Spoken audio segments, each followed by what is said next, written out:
We are here. It is Movement HQ. We are back. It's been a while. It's been a while since we've done a little podcast, and so we're excited to be able to share a little bit about what God's been doing here at Movement Church and to share a little bit more of the direction. And so the idea today is that we would be able to sit down and have a bit of a conversation with each other and a conversation with those who would call Movement Church home about where we're going and why we decided to go there. And I think that it's super important because we're in a really interesting season right now. 2020, man. It's been crazy. Yeah, it's been something, right? Yeah. And I think in many ways, what we've talked about is that the crisis can define and refine who you are. Yeah. And we want to use this as an opportunity for it to define and refine who we are here at Movement Church. Not that it refines or defines the mission. The mission is always going to be the same. That's what I love, is our mission is always going to be to lead people to experience the life-transforming power of Jesus, that we're on the mission of Jesus when he came to seek and save that which was lost. And so we're always going to be about that no matter what. But the way that we go about that can be creative in new ways, which I'm super excited about. Me too. So I'm just going to talk about some things, and then I'm going to throw it over to you, if that's all right. Yeah, and kind of what led us to this decision and multiple conversations. Yeah. So it's been a little while now. We've been in the COVID season for a solid 18, 20 weeks I thought you around were there. going to say months. I was No. like, I missed some months there somewhere along the journey. We already got a daughter running around somewhere. Well, last time we talked, we weren't having a baby. Yeah, now, oh my gosh. Now I'm that's 20 right. weeks. Yeah, so it's serious. It's So been it's been crazy. far enough along. And so during this season, really, what we've seen from our church and from churches around us as we have conversations and as we've observed what's happened in the world around us, that really we've seen that churches fall in one of three categories. That churches are either in the reopening phase, that they want to get back to kind of these large gatherings as soon as possible. So they can be in reopening, they can be in relaunch, which is saying, maybe some things need to change or adapt. And so when we come back to weekly services, we're going to relaunch in a bit of a different way. And then there's a third group of churches that are saying, what if we use this season as a season to reimagine what we're doing and where we're going? That crisis is going to define and refine what our model looks like, the way that we're kind of going about our mission during this season. And we here at Movement would say that we're in that category. We're in that camp of saying we would like to reimagine, because we believe God has given us this season and is allowing us to kind of think through some of those things that we've been doing in a new way. And so what are the dates that we're going to kind of be doing in this reimagined season? What are the dates of what that's looking like right now? So from now until December, we're going to be in that reimagining phase. Yeah, okay. So from now until December, and what that reimagined phase has really come to is this idea of Movement Course. Movement Course, yeah. So the idea behind Movement Course, I think, is something that I'm very excited about, that I really understand the heartbeat behind. And so I'm going to talk about a few things. Is that okay? Yeah. So the philosophy behind this, the idea of Movement Course, is that everything is spiritual. We believe that we are whole beings. When God created us, he created us as whole people.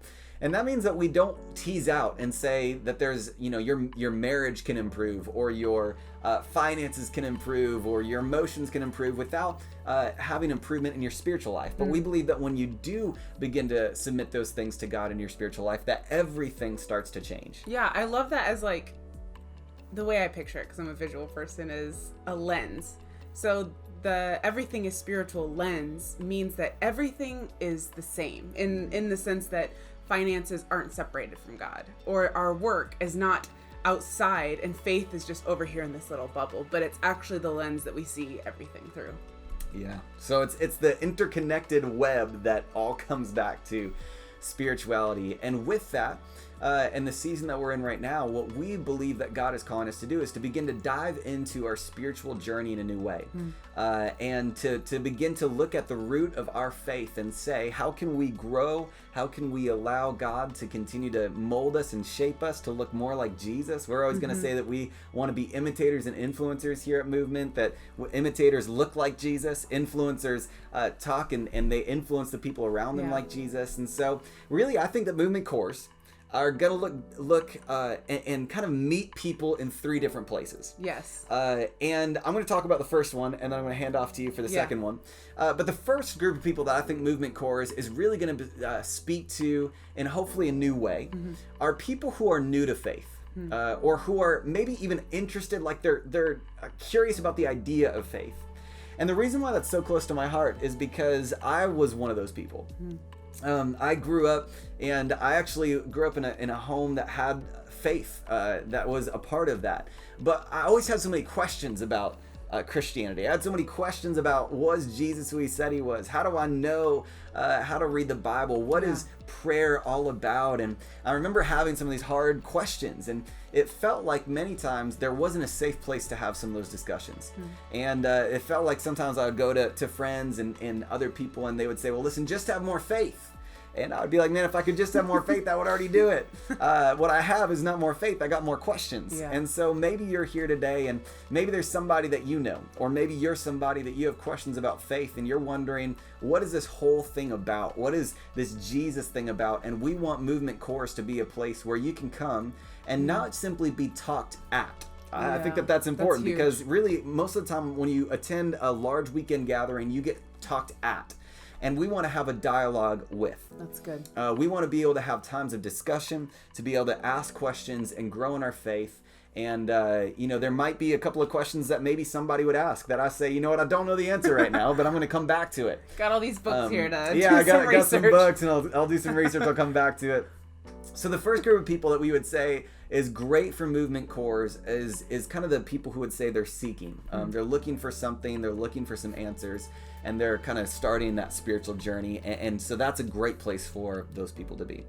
And I think the second group of people that would be interested and benefit from the experience of a Movement Core is the people that are on the journey with Jesus already, but have more questions. And I think along all of our journeys, we get to this point after accepting Jesus where we ask, is there more? Where we ask, what's next? You know, I said yes to Jesus, and I'm kind of like, I kind of have an idea that I should read my Bible and pray, but is that it? Is there more to this journey? And that's really been a huge part of my story. And I was in a season of depression and anxiety, severe anxiety, where I don't know if you've been in that place where it almost feels like you can't even make sense of the world that you live in. Your head is just jumbled with lies and fear. And I remember sitting in the car with you, driving right down here by the dog park, and you looked at me and said, there is more. That I was caught in this season of life where I was struggling with so much internal stuff that I hadn't really given myself over to this idea that in my relationship with God, there is more. Wow. So I think whether you've been on the journey for 1 week and you are looking at us and saying, okay, now what's next? Or you've been going to church for 30, 40, even 50 years. And maybe along the journey, you ask yourself, is there more? And then kind of answered it by saying, I guess this is it. We want to let you know that there is more. Man, that's so good. Yeah, and so there's the people who are seeking, there are the people who are saying, is there more to faith? Is there more that God has for us? And I think the last group of people that maybe honestly they're kind of interspersed throughout, but there's a third group of people that would be wanting to step into a relationship with somebody else where you can help them in their faith journey.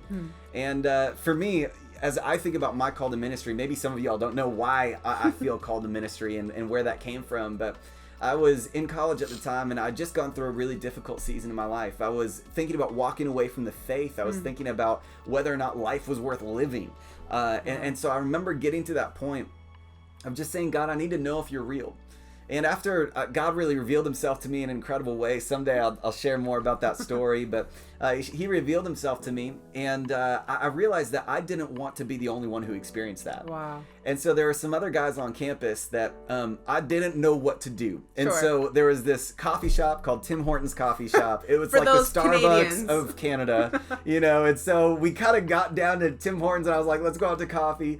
And I remember sitting across the table from him, and it just felt like there was dead silence. Like I didn't know what to talk about, didn't know what I was doing, but I knew that I wanted to see God do something. Wow. And over that experience, it was amazing to see God begin to mold and shape that relationship. But I know there are some people out there who are saying, listen, I have maybe kids in my home, and you want to be able to disciple your kids so that they grow up in a relationship with Jesus. Wow. Maybe there's a friend that God brought along your journey, or a family member that you're saying, I want to sit across the table and have a conversation about faith. Yeah. And be able to talk about things like the Bible, talk about things like what is the gospel, what is this whole thing really all about. I want to be able to talk about that, but I'm not sure how to do it. I don't have those tools.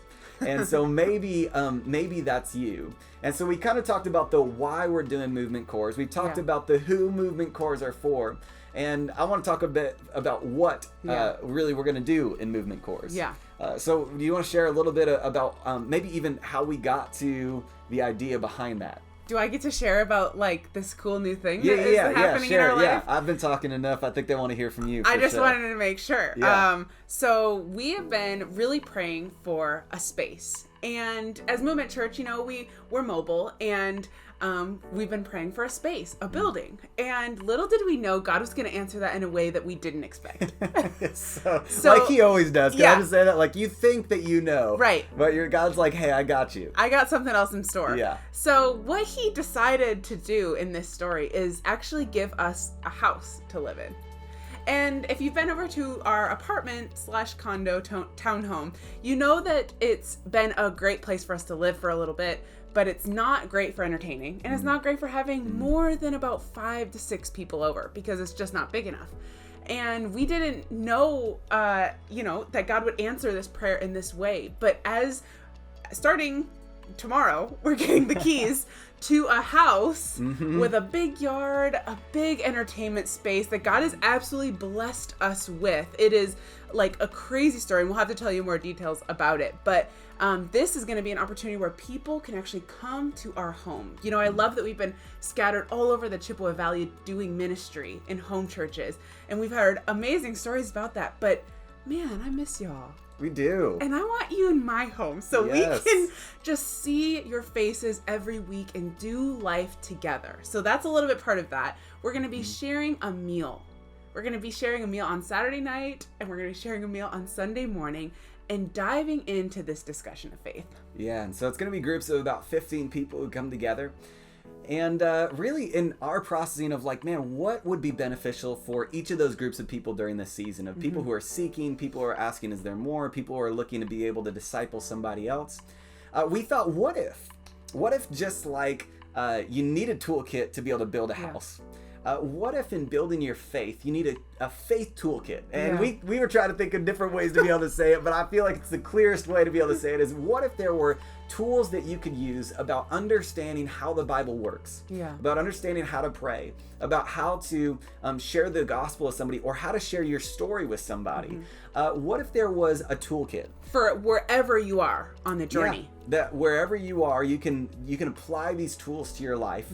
And we thought, what if every single one of those sessions of our time meeting together was a way that you could walk away and say, on a napkin, you could draw a diagram, you could write down a sentence, and you could understand more fully what it means to overcome a spiritual stronghold, what it means to be somebody who's generous, how to be able to disciple in your home. Like, what if we could provide an environment where there was discussion, dialogue, and what I love, here's one of the things that I love, is our structure.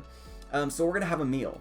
We're going to have a time where we come together for live worship that we're super excited. Abby, We don't Meyer, share walls anymore, so we don't have to be it's going to be rocking. quiet It's going for to be our so neighbors. good. And so we're going to have a time of acoustic worship. It's going to be amazing. Yeah. There's going to be a time for us to learn something new. And then we're going to break into smaller groups, have a bit of discussion around it, see if you have any questions, and then actually we get to talk to each other and explain what that model would be and explain what that tool would be like. And so you can begin to talk about when you share your story. It's not just going to be simply something where you say, okay, well, I kind of know how to share my story, but you'll have shared your story with somebody from that group, and you get to actually put it into practice. And I think that's huge, because one of the things that I've noticed in my own spiritual journey, and maybe you can relate with this, is that most of the time I don't have a knowledge problem. I have an application and obedience problem. And so we said, what if we put knowledge and application and obedience right next to each other? And so in this journey, we get to encourage one another in our faith. We get to learn something new and apply it right away. And I really do believe that when we say the best is yet to come, that we really mean that. We believe that this season is a gift. That God knew that we were going to plant in January 2020. And God knew this whole year would happen the way it did. And we know that He is authoring and allowing this to happen this way. And we're just excited to step into what this could really look like for Movement Church as we lay the foundation for what is to come. And so just to kind of give some final details to it, and maybe you have some questions, we would love to be able to hear some of those questions, and we'd love to address those. But one of the things that is close to our heart is, what are we going to do with kids during this season? I know that that's probably what your parents are wondering. It's great for me, but what's happened with the kids? And so we actually have made it so that there's going to be an environment available for one of those movement cores. We have 3 different movement cores available for your children who are under 3 years old. 4 and under. Under 4 years old. So under 4 years old, we're going to provide an environment where they're able to be taken care of in a safe manner, in a way that is great for them, and an environment that's great for them. And then every child over 4 years old, here's what we want to do. We want them to join us. And we know that your 5-year-old is probably not going to walk away with being able to explain this to another friend. They might be able to, but here's what we want to do is we want to actually be able to have them in the environment so that we can begin to create conversations about God in your home. So maybe during one of the meals during the week, we're going to send you home with, this is a great idea, we're going to send you home with like a placemat that you can put at your table so that you're reminded of what we talked about. And maybe one time during that week, you're going to come together and during the mealtime, you're going to have a discussion. Maybe if they're 5 years old, it's going to be a shorter discussion. If they're 15 years old, it can be a longer discussion around what you learned, so that we can put discipleship back in the home, back where it needs to be, and back where God calls us to first and foremost. And so that's one of the things that we're doing with kids during this season, that we think, what if we begin to incorporate them into the discipleship process as well? I love that. So we are really excited about these movement cores. We would love for you to invite other people. Invite people who are curious about faith. Maybe family members or friends who would feel intimidating going to a church, but they'd say, man, I'd come to a meal and listen to a guy and then have some discussion around some of these ideas about faith. Invite them to come be a part of this. We would love for you to be a part of this. We're going to ask for you to commit to 10 weeks. That we know that there's a lot that comes up in life, but what we're going to ask is that for everything that you can possibly do in your schedule, to come to every one of those 10 weeks, because we believe that God has something for you, and we want you to be equipped with every single one of those tools of the faith toolkit that we want to be able to provide for you. And for those of you that are saying, I'm still immunocompromised, this isn't something that I'm comfortable stepping into yet, we are going to be able to put these online for you, and then you can sign up and talk about it in the weekly discussion emails that you're going to be getting, and still be able to incorporate this in your home and get the material online. Oh, it's so good. And that's kind of the final piece, that some of y'all experienced the 24/7 challenge, which was a challenge where we challenged you to spend 7 days a week, 24 minutes a day with God. It was amazing. I know that was incredible for so many people. And so we're kind of revisiting that, where you can actually sign up, and throughout each of these sessions throughout the week, we're going to email you kind of a template of how to spend time with God, how to grow in that area of your faith. Because I know that sometimes we need that little reminder. We need to know, like, man, what does it look like to pray? How do I do that? And so we're going to send you some materials throughout the week that is very much like what the 24/7 challenge was, because we want faith to not just be something that happens for for 1 hour on the weekend, but we want it to be something that happens every day of the week. Yeah. Because we know that if everything is spiritual and if we've been created for that relationship with God, then every day we want to be connecting to him. And so we're super excited for this season of Movement Church. We're really excited for where he's bringing us and for the way that we believe that this is a spirit-led conversation. This is not like, hey, let's just, come try up, something. let's see what everybody else is doing or whatever else. We said, what if we reimagine? What if we ask God, what would it look like for us to engage in this process? We were praying, we were led by the Spirit, and we are reimagining what this looks like for September to December. We'll come back and we'll have more conversations in the months to come to just kind of talk about where we believe God is calling us to next. But we want to reach more people for Jesus. We want to be about Jesus' mission of seeking and saving the lost, and that means that there are about 100,000 people in Eau Claire who need to know Jesus. And that's why we want to continue to raise up people who can disciple others, who can be a part of the discipleship journey and have the right tools to grow in their faith. So we're really grateful that you've been on this journey with us, and we believe that there's so much that God has in store for you. We're believing that God has incredible things for us in this journey, and we can't wait to see all that he has in store. So thanks so much for joining us. We're super grateful. September 13. September 13 is when those are going to be launching, and we're believing that the best is yet to come. Thanks so much, Movement, and we can't wait to see all that God has in store.